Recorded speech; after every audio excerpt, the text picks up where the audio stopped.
Good evening and welcome to On the Record, a debate-style television talk show where Bahamians will find the balanced, true, open debate the nation has been asking for. The elections are months away, and already this race has the makings of an historic and unprecedented race. On the Record, we'll seek to engage a cross-section of professionals, experts, politicians, and political analysts with differing points of view so that you, the viewer, can decide on the facts for yourself. In this show, we're going to take a look at the state of the electorate. And coming up tonight, portions of a sit-down with Loretta Butler Turner, opposition leader in Parliament, but with no party to lead. What's her next move? Experts from the two major political parties. Can the FNM pull itself together in time? Does the PLP have a strong enough record to ask the public for another term? And to what extent do young voters now control the ballot boxes? I'm your host, Jerome Sawyer, and we will be right back after this quick commercial break.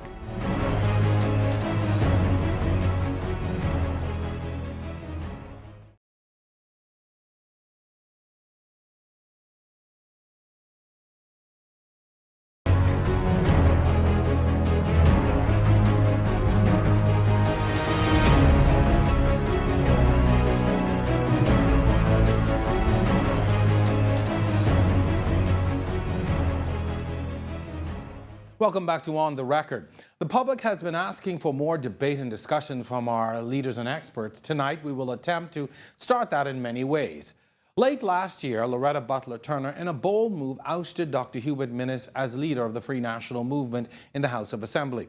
In many ways, it was the shock and awe moment that made politics interesting again. Months of speculation about the growing rift between Minnis and his parliamentarians became a very public spectacle. We sat down with Butler Turner to get a sense of how and why, and more importantly, now what? It was in early December when I was asked by the majority of the parliamentarians. I was invited to a meeting, and it was a very interesting meeting because coming out of our convention, remember the last night, it was all about having unity, building unity to move forward into an electoral season. And each of the individuals that were at the meeting felt that post our convention, that all demonstrations clearly showed that while we were talking unity, and myself even, who had pulled out of the race and had agreed to, if you will, be submissive to leadership, they felt individually that many of the utterances did not match up with the actions. They all felt that they'd been betrayed. And they all felt a strong yearning that, you know, even beyond that, we needed to build something strong in terms of our parliamentary leadership to take on the PLP, who, in our estimation, had done an awful job of governance. So over the years, I guess, observing and knowing my attempts of wanting to go for leadership and having attempted to go for leadership, we made the collective decision to take over the opposition officially. Once that was done, I was then asked, would I be the leader of the opposition? And many people do not know that that is how it happened. You know, when you look at the narrative that is placed out there, it's, oh, that Loretta Butler Turner, she basically just wants to lead. She can't wait her turn. But when you have 9 parliamentarians and 7 of them lose confidence in your leadership, that is an indictment on your lack of leadership. And that is essentially what happened. I've always been curious as to what was the plan. Once you had made this move, sent this letter to the Governor General asking that he be removed and you would take over, what was the next step? Because I think that's what a lot of people have been asking. What was or is the plan? The plan was essentially, even while we were still formally under the leadership of Hubert Minnis, we had consistently been trying to make amends with opposing factions around the country, whoever the opposing sides were. that had never truly come to fruition. And so our plan was, okay, it didn't work under Dr. Minnis. Now you, Loretta, you're the leader. Let's make it work. Let's try and see what we can do, because we realized that historically, if you were to look at politics, especially in the Bahamas, whenever you have a divided opposition, usually the status quo prevails. So what did we do immediately? We reached out to the Democratic National Alliance because they were, in our opinion, a major factor in what had happened in the elections of 2012. We felt that if we can bring those 8% voters into the fold, whether they were all F&Ms or whether they were just disenchanted with the status quo, we figured if we could combine their efforts with the efforts of the opposition and even reach out to Greg Moss and reach out to other blossoming political movements, then we could reach a consensus, an alliance to build upon, even if persons and groupings maintained their individual names. We felt that that was going to be important. Under our system of governance, it's really about which group is able to get the majority of seats to control governance. And so we knew that it was important to preserve the opposition that we had, and the 7 that now make up the official opposition were very strong seats with potential to remain as winners. Additionally, if we were to bring in the disenchanted F&Ms, the disenchanted Bahamians, wherever they were, and we presented them with our plan, we felt that we would have the wherewithal, the ability to overcome the PLP. How then did you factor in the supporters of Dr. Minnis? Where would they fit into this? Because obviously they weren't going to take this sitting down, and were obviously not going to be pleased with this action of ousting their leader, who had been selected and voted as their leader and supported. I mean, where were they supposed to factor in to this plan? Well, one of the things that we had discussed truly was about being able to demonstrate that we were prepared to take on the PLP. The Bahamian people today are in a state of disillusionment with the PLP.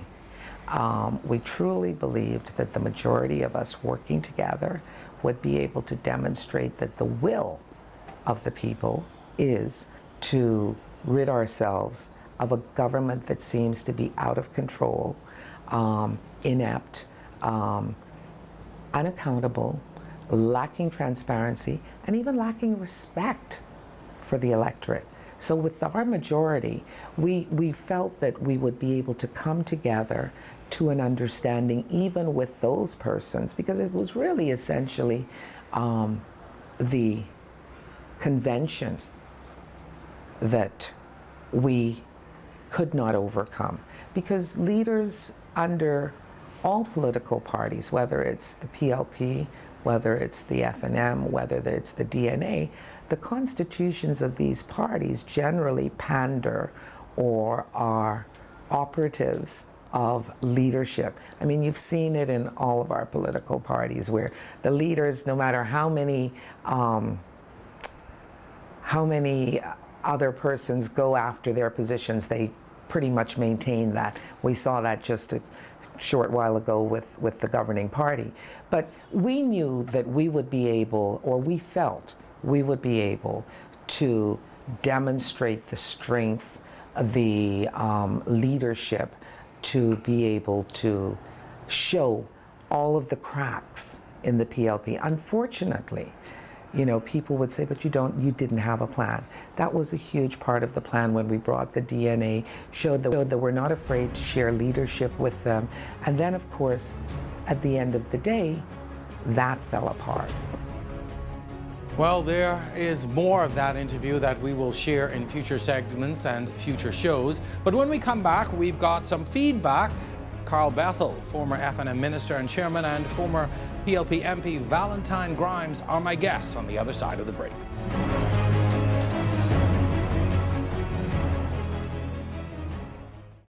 When you need custom professional printing done, look no further than the experts at Executive Printers. At Executive Printers, we have all the necessary resources needed to get the job done right, from posters and tribute booklets to playing cards, banners, and much more. We can do it all. Our staff is knowledgeable, and we always strive to put our client satisfaction first. For great professional printing services, come in or call us today.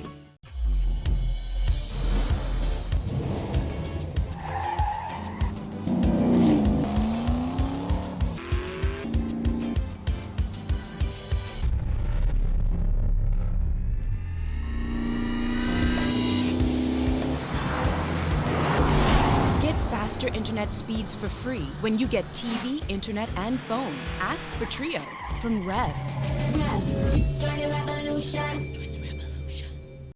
For news that's happening in our country, the best place to turn is Our News. Good evening, Bahamas. Coming up tonight. The biggest stories on the best station. Topping news tonight. The government collected almost. The education minister The Bahamas Claims Committee explains how unsecured. Giving you all sides of the equation to keep you informed. Well, in other news, police are cracking down on the kidnapping. claims of Bahamas creditors and home Police are on the scene here at a popular hangout Statement called. yesterday, Catholic Archbishop Watch Our News weeknights 7:30 and weekends at 7 p.m. only on RTV. Let's begin to take a closer look at Hubert Minnis. Change is coming to the Bahamas. Change? Let's not forget who Hubert Minnis really is. When he was in cabinet, Minnis gave himself a fat government contract. And as Minister of Health, he had no real plan for national health insurance. Again and again, he couldn't even answer simple questions. How's that gonna work leading the country? Change? Man, please. Weak Hubert Minnis, not the kind of change we can risk.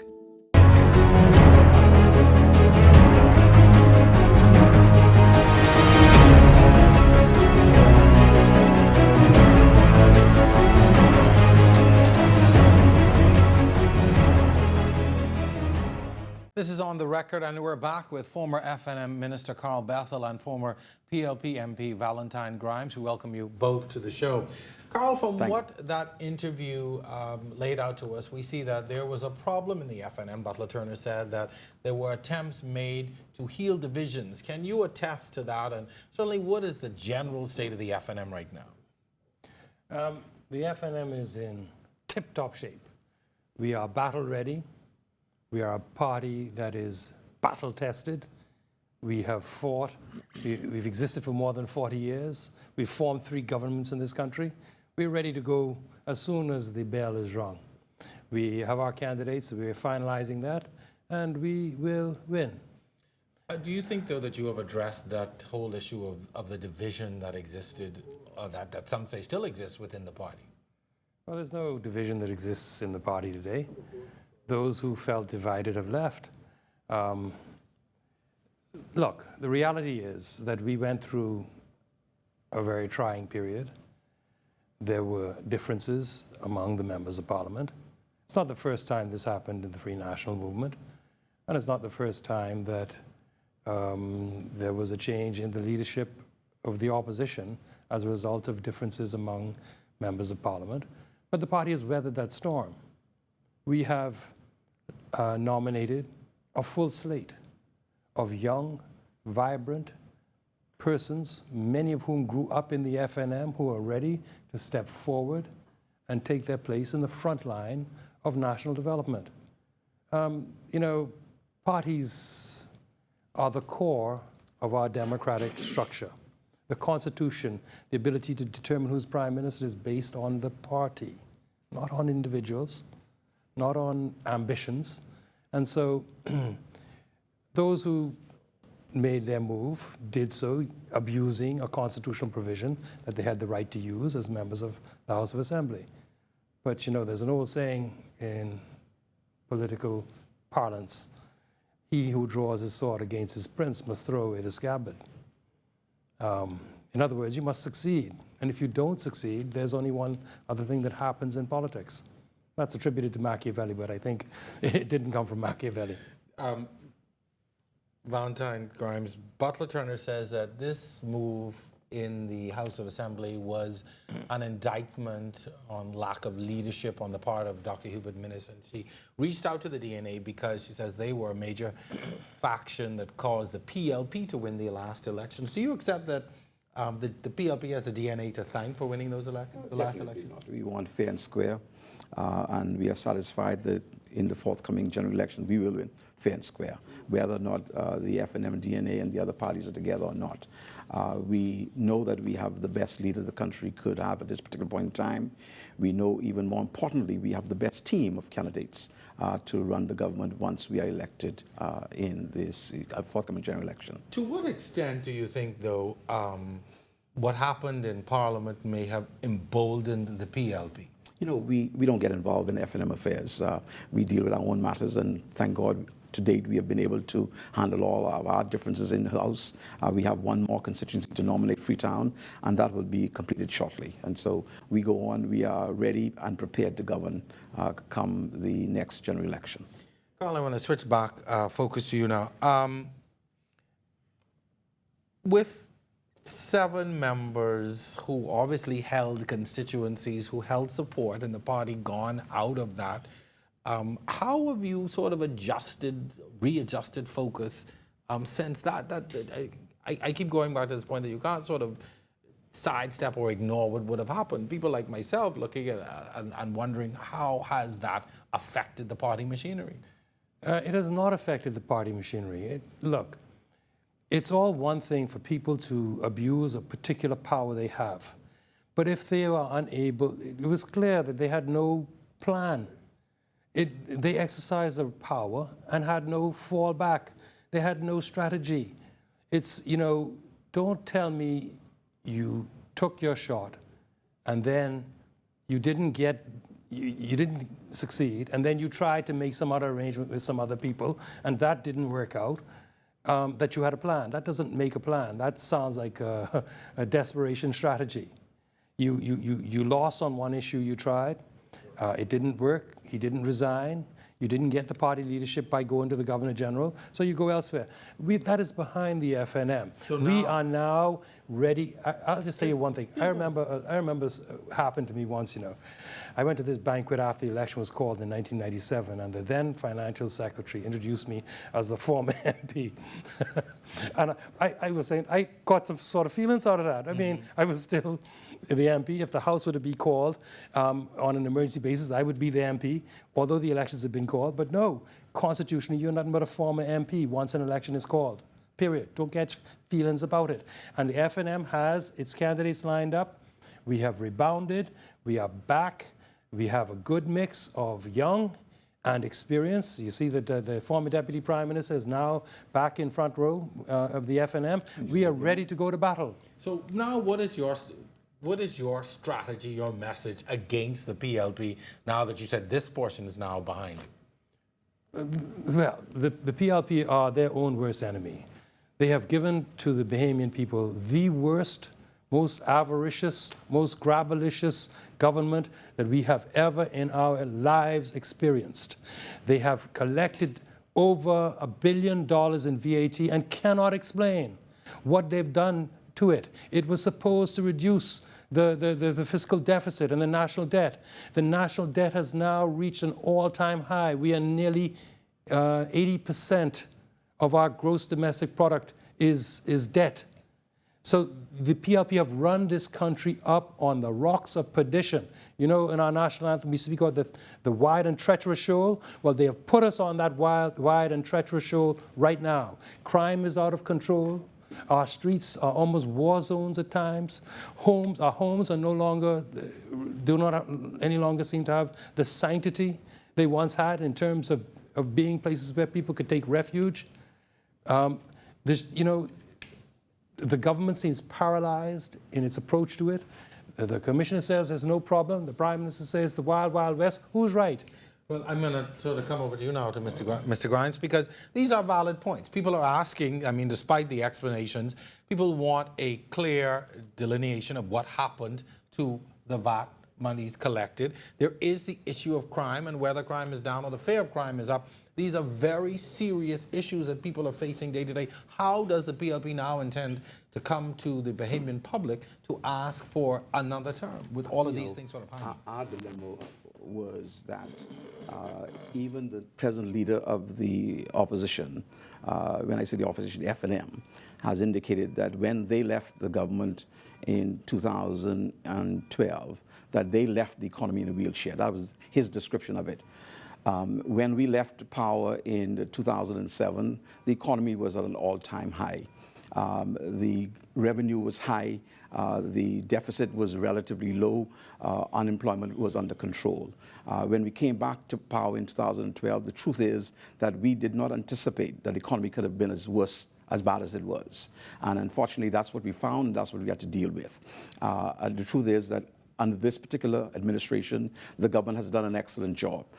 No matter how much they repeat lies, the truth will prevail. And at the end of the day, we are satisfied that the team that the PLP has is the best team to govern this country in the next 5 years. Mr. Grimes, but how do we address, though, for instance, that looming question about the VAT monies? Everywhere I go, people, in fact, it's almost become a running joke. People The asking, minister where has is the VAT? the minister has explained. He has no clue. The minister has explained. Please, Mr. Bethel, I didn't interrupt you when you were speaking. The minister has explained how the VAT money is dealt with. That all goes into one pool, and at the end of the day, we are satisfied that everything is properly accounted for, and we are satisfied that we will. If given the opportunity again, and we're satisfied that we're the best party, the only unified party in this country today, and we are best suited to govern in the next 5 years. You've heard the explanation. It's gone to the consolidated fund. How? This is alternative truth. Okay? And in other words, it is untruth. Yes, it goes into the consolidated fund, but with that, the government imposed a $1 billion surcharge of taxation. It was supposed to be coupled with widespread reductions in customs duty, which has not happened. So this was an extra $1 billion on top of customs duty that was imposed on the backs of the Bahamian people, and they can't say where it went. My friend, unfortunately, you know, once again, I see Mr. Grimes is now interrupting me. Only where they are believed, and unfortunately, the FNM continues to tell these untruths. But listen, at the end of the day, the government is satisfied that all monies collected has been accounted for, will be accounted for, and at the end of the day, the economy today is in a better state of affairs. The government being satisfied and the people accepting that explanation are two different things. Are you planning to marry those two at some point, so the people are satisfied with what was or is being said? As far as I hear from what I'm, when I'm circulating, yes, but I can't convince an FNM, and I will never try to do so. The first stage of collapse of any government is when its key spokesmen reflect a total disconnect with what the sentiment of the Bahamian people is. And right now, my friend, Mr. Grimes, appears to be totally disconnected from the sentiment of the masses. There is no accounting from this government for its expenditure, no accounting for BAMSI, nearly $100 million thrown down the tube. The best thing that could ever happen to the country today. Still ain't open, and we are satisfied that at the end of the day, BAMSI, the creation of BAMSI will result in a change of the economy in the Bahamas. But at the end of the day, put a pin right there. Let's take a break, and when we come back, we'll discuss the BAMSI issue, give you both an opportunity to speak to that. Stay with us. We're going to take a quick break, come back right after this.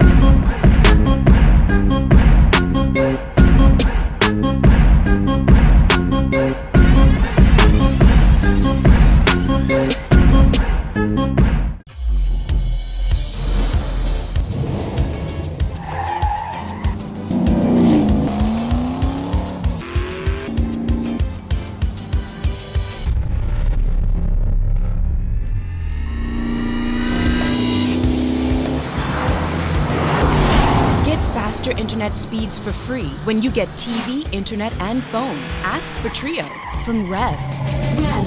Join the revolution.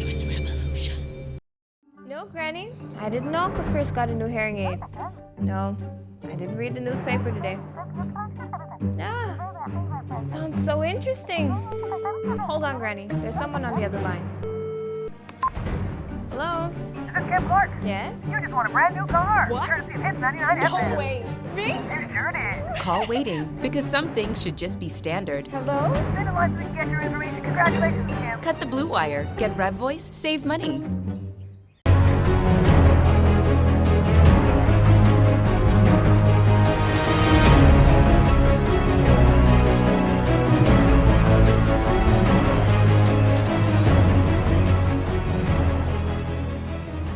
Studio with Carl Bethel, former FNM minister, and Valentine Grimes, former PLP MP. Gentlemen, as we went to the break, we had a heated discussion. I'm really getting into some of the issues that are going to take center stage in this upcoming election. Carl Bethel, I agreed to give you the floor now to really raise this issue of BAMSI, one of the many things that people are asking about that the government has, in your opinion, not given a full account of. That's only one of the issues. I mean, Junkanoo Carnival is the same let's thing. deal with BAMSI for BAMSI has been a colossal waste of money. Now, I'm not saying that the idea of finding a way to foster food self-sufficiency is bad. No, we should all be doing that.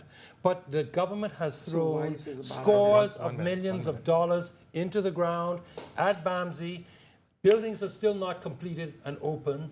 The campus is still not serviceable. Where has this money gone? Nearly what, 30, 40, 50 million? We have not had a full accounting from the government. Okay, just like with Junkanoo Carnival, we don't know what was spent. Let's millions and millions of dollars. Let's stay with BAMSI. Sir?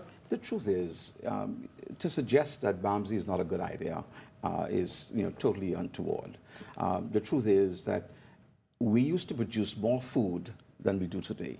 And BAMSI is a step in the right direction. Yes, mistakes may have been made, but at the end of the day, I think as a country, we ought to see the virtue of having a BAMSI and making certain it's successful.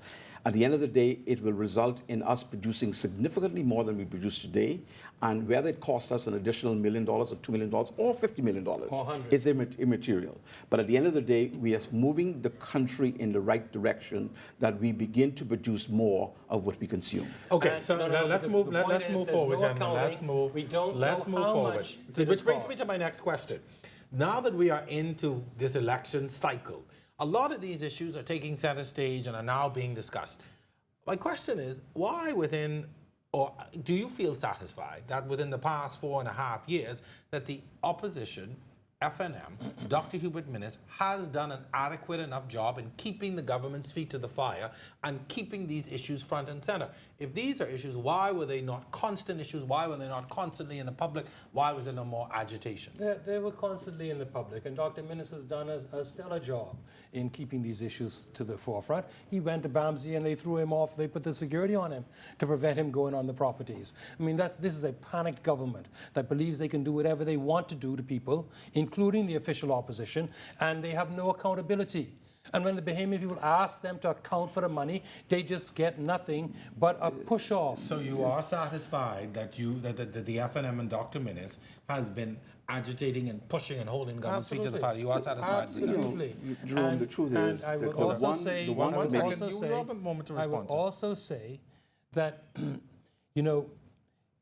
when governments spend money and cannot give an account of how much they have spent, that is a fundamental abrogation of their duty as custodians of the public well-being and the public purse. Jerome, the tragedy about this is the suggestion that when you're saying the government cannot account for money is that something is missing. Well, the truth is, the only example of a corrupt politician was not a PLP. In fact, was an FNM. And so the suggestion that you cannot account for money because someone has more money... Now, let's qualify that statement. You can't just throw it out there. Let's speak to who that is. I'm not throwing it out there. No, let's speak to who that is. No, I don't have to call any name. Everybody knows that the only example of a corrupt politician is an F&M having been convicted in the court of the Bahamas. And the suggestion by what they say is that someone has done something wrong. The truth is, the one committee that the F&M has the majority of members on is the Public Accounts Committee. And if there's any truth to the suggestion that there's any unaccountability of any money, then they ought to have been able to find it. And they have not found one iota where this has happened. But they want to suggest that there's something untoward going on. And that is what I find difficult to understand in this day and age. The truth is, the PLP government is going to move forward. The PLP government created urban renewal. The first thing the F&M did was to disband it. If we had kept urban renewal in its existence going, we would not have had, in my estimation and the estimation of other professionals, the criminal difficulties that we have presently experienced. But the F&M government, what they did, disband it. At the end of the day, we are moving in the right direction. Bahama, again, is an example of our success. Notwithstanding the fact that it has difficulties, like other companies have had. At the end of the day, it will be open, and it will be something that the entire Bahamas, not only PLPs, F&Ms, PLPs, and will be happy about. Now, that was a nice long monologue. Let me start by saying to Mr. Grimes that the wicked flee it where none pursue it. I spoke about government wasting money. I didn't speak about no one thieving money. I said they threw scores of millions of dollars into BAMSI, and the buildings ain't even finished. The campus isn't even ready. And the government has given no account as to how these 30, 40, 50 million dollars have been spent. Gentlemen, let's move forward. Let's move forward. Let us move forward. Let us move forward. We've already made that point. Gentlemen, let's move forward. Let us move forward. Now, stop. The Public Accounts Committee, Mr. Bethel, let us move forward. Let us move forward, because we will debate this one issue all evening long. We've got a lot of other stuff to cover. Yes. You need to give me the opportunity, the same opportunity to give Mr. Grimes to answer. So I'm going to ask you another question. No problem. You came to the rebuttal. Okay, sir. One of the criticisms of the F&M government when they came in was the stop, review, cancel policy, to which Mr. Grimes spoke to. He spoke specifically to urban renewal. And there have been others who have criticized that move and even blamed some things that we are facing on that. Your response to that, and really, should the F&M regain government after the elections? Will we see more of that? Every government, when they come to office, has had the inalienable right to review contracts entered into by its predecessor. When the present government came in, they did the same thing. It took a year and a half for the critical care wing of the hospital to be completed because of that process. There are many hospitals in Exuma and Abaco that are still not opened because of the stop, review, and cancel problem of the present PLP government. The same thing occurred with the Leonard Thompson Airport in Marsh Harbor, which was delayed for more than 2 years because of the government's stop, review, and cancel policies. And the fact of the matter is, that every government has the right to do that. What the government, this government cannot do. Gentlemen, we can't have a discussion if we all speak at the same time. What the PLP government cannot do is blame its own egregious failings on others. They were given a mandate of 5 years to correct whatever the errors that were made by the previous F&M government. And let us start with one very important point that PLPs always forget. That we came to office in 2007 and in 2008 had the worst global economic crisis that even the United States has still not fully recovered from. Okay? Now, they had criticisms about the way we governed. They were elected on a mandate to fix it. They broke it worse. Thank and you. the bottom is worse than it Allow was. an opportunity to answer. Now, this is your time to answer. Let me use the example. Okay. The critical care unit at the PMH. They had no plan to furbish it, no plan to equip it. And so it took that long for us to complete it. But at the end of the day, it is probably the best equipped unit in any hospital in any part of this world. And I would say that because I've seen it and I know persons who operated on a continuous basis. At the end of the day, the difficulties that we found far surpassed anything that we could have ever anticipated.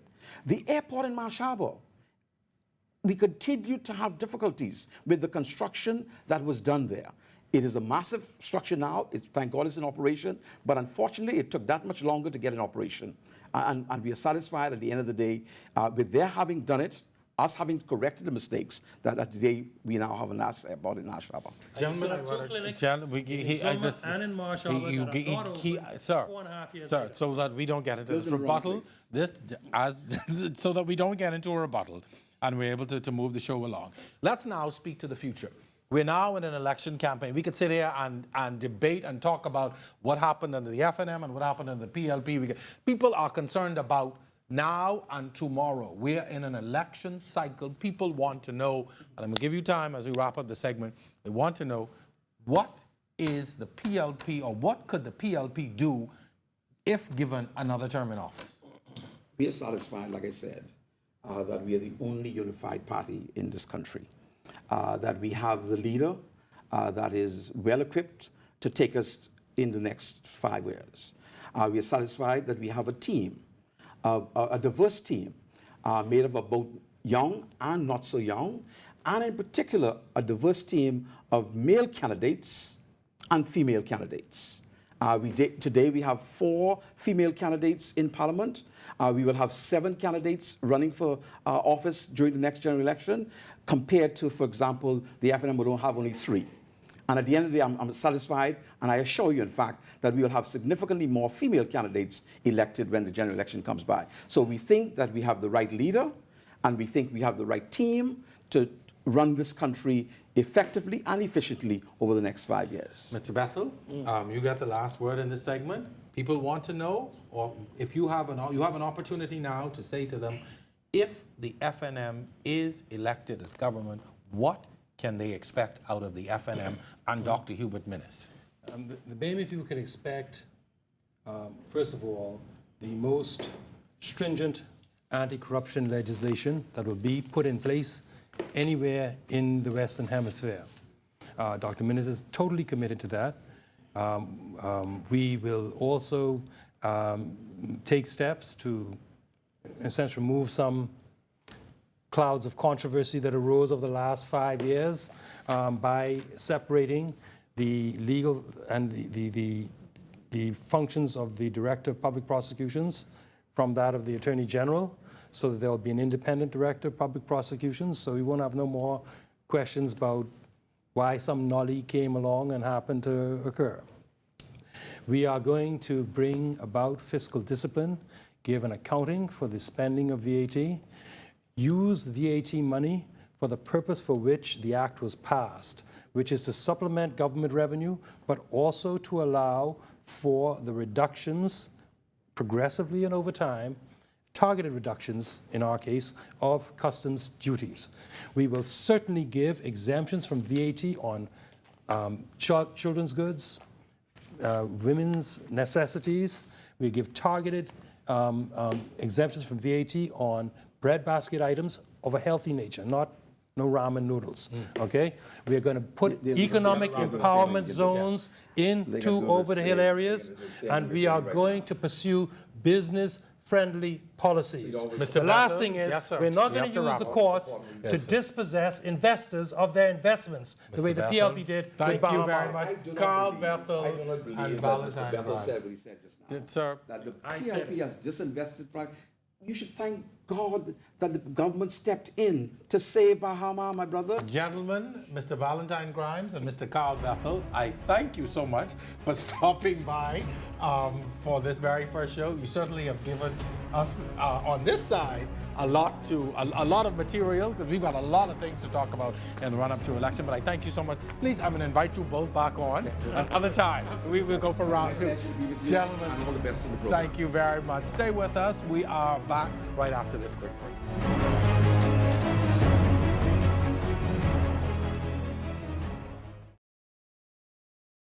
When you need custom professional printing done, look no further than the experts at Executive Printers. At Executive Printers, we have all the necessary resources needed to get the job done right, from posters and tribute booklets to playing cards, banners, and much more.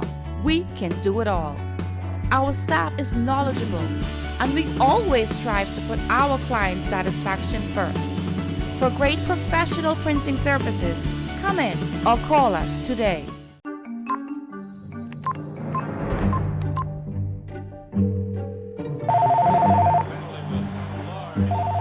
Honey, could you get that?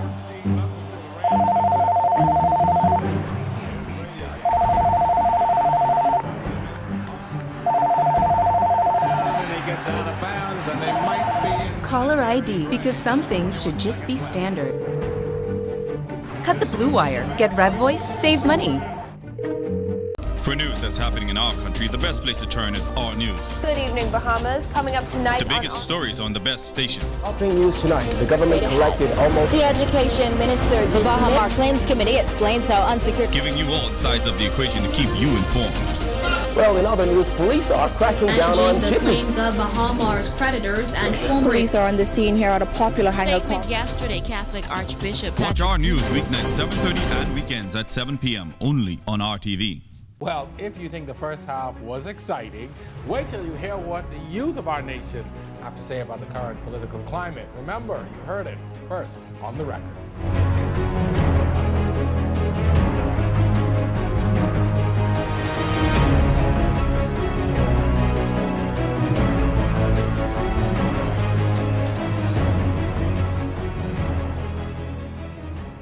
We're in the second half of the show, and here's where things get even more interesting. You're asking, how could that happen? Well, this evening we welcome young Travis Robinson. He's the F&M candidate for Baines and Grantstown, and Quinton Lightburn, he's a PLP vice chair. Gentlemen, welcome to On the Record. I've already set the groundwork to say that this segment's going to be even more exciting. Yes. Let's hope you live up to that. Travis, I'll start with you. You're very young, entering politics. Why the F&M, and why that constituency? Well, first of all, there's some people in the field would like to say they throw me out to the slaughter, but the truth is... I may be one of those people. Yeah, well, here's the thing. I often tell people I'm not running for being in Grantstown. I live in being in Grantstown. So they say, why they don't put them in Sites and Anns or Kalani, a safe seat? No, as a young man, I'm not looking for a safe seat. I'm not looking for an easy way out. And I thought that the F&M at this time is the best government or best party to take our country forward for what we see today. Why? Because if you look at the policies, the initiative that the F&M is putting forward, I feel the policies are more relatable, it's more conducive for what we need in our society in terms of vice versa from the other people. You know, they do a good job in talking, but we have seen in the past years how the F&M has delivered. Okay, Quinton, I'm going to switch over to you now. You came into your position in the party. You're not really a candidate and not as frontline, but you came in with a slew of young people within the PLP who were elected to these positions of vice chair.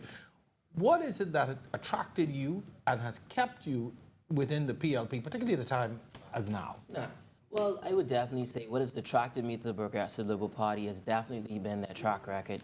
In terms of myself as a young Bahamian, I chose the route of getting involved in the Progressive Liberal Party at a young age. When I was COBA's president, I decided to expand my wings, and then I gradually worked within the system, worked within the organization, and I feel as if as a young person, that has been my benefit. Because I understand the inner workings of the party and realize the importance and the rich history of the Progressive Liberal Party. The party has, you know, without any shadow of a doubt or with little debate, has shown that it's done so much for our country. And it's continued to do so. It's a party that its core is for the core and for the heart of the Bahamian people. And such a party like that gravitates to myself as a person that's a nationalist at heart and want to build my country.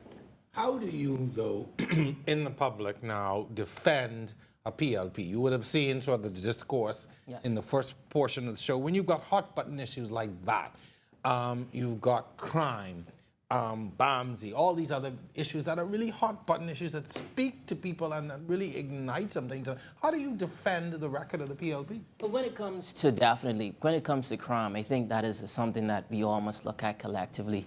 I've always been the person that feels that we have to look at crime as a collective in terms of country and everyone working together, even from the civic society. You know, the accomplishments that the Progressive Liberal Party has been able to accomplish, increasing from 6 criminal courts to 10, increasing conviction rates, increasing the time of criminal and murder charges, those stuff are good. but they pale in comparison to what the core issues are. We have a social discourse in our country, and I feel as if that if persons of each political divide see the importance of it, and we're not going to make this a political banter on crime, because crime affects everyone directly.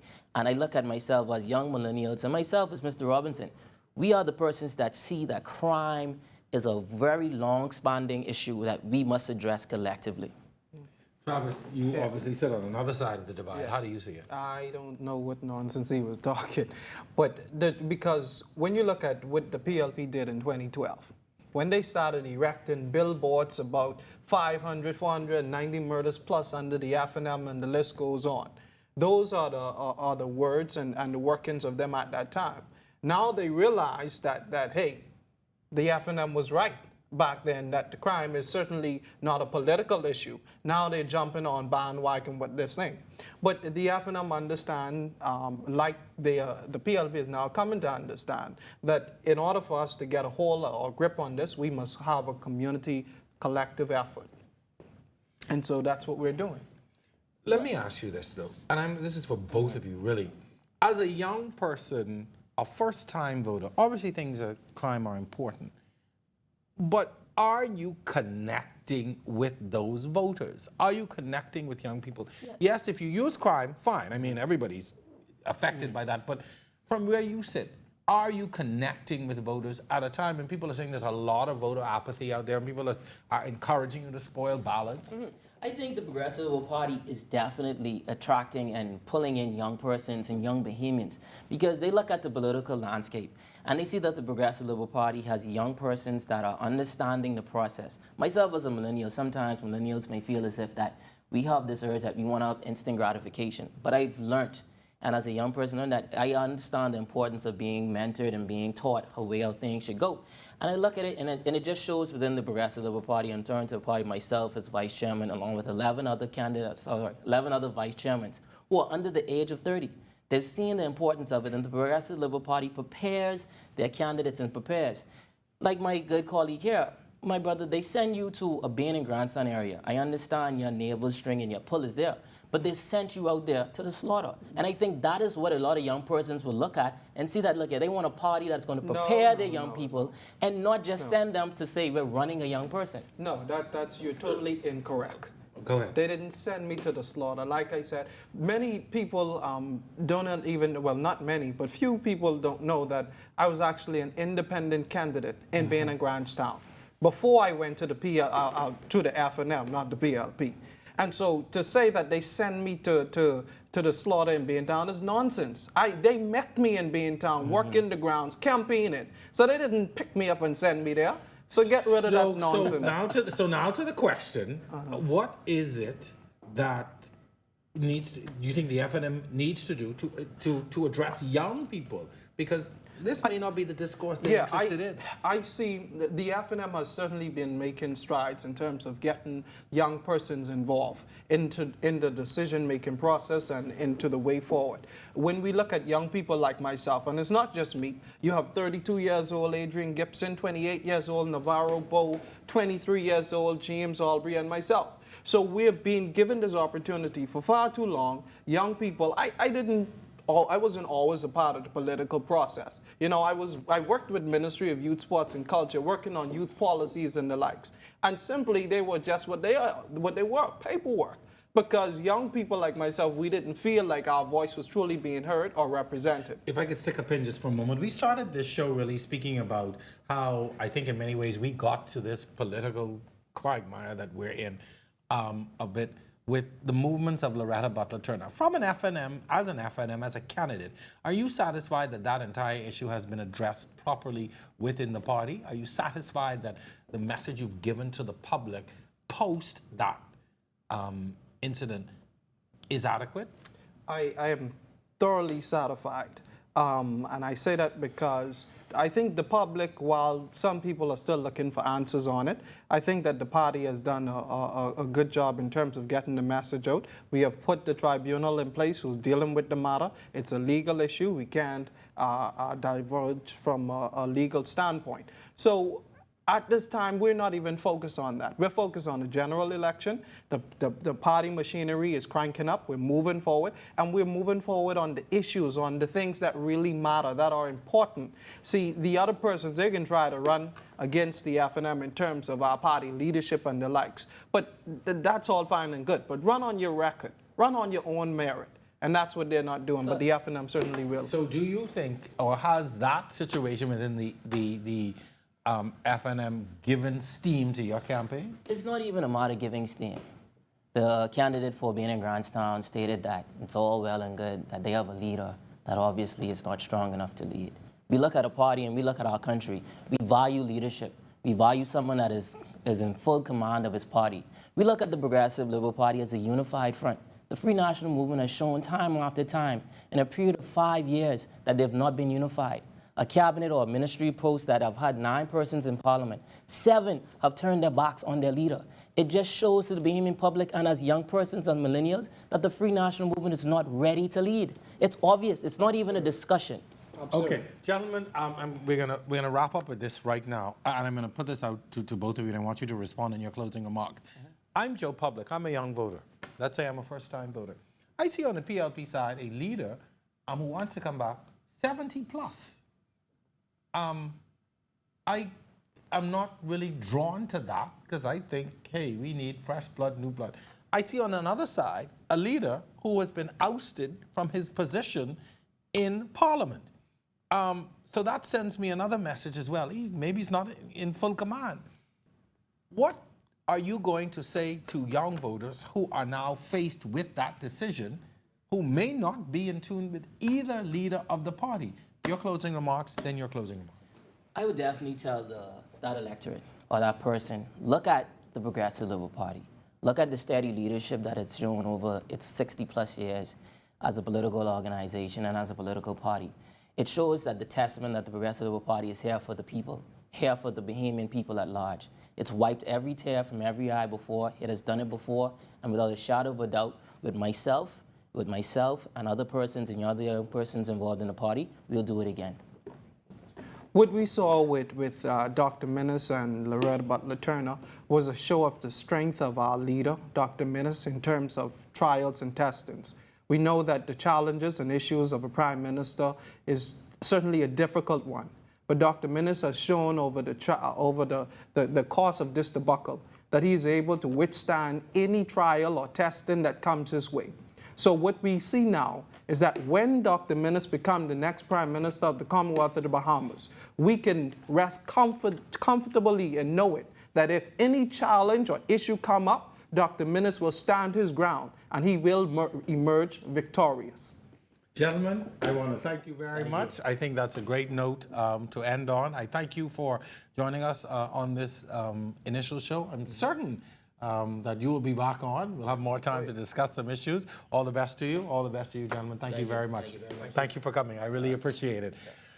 Folks, that's going to do it for this show tonight. We thank you so much for joining us. We encourage you to continue to watch. Also, stay tuned. We're going to be providing you with some opportunities to get in on our discussions and conversations, giving you an opportunity for some feedback as well. So on behalf of our entire team, I want to thank our guests, our previous guests, my producer, and everyone here at RTV. Thank you so much for making this show possible. We'll see you next time.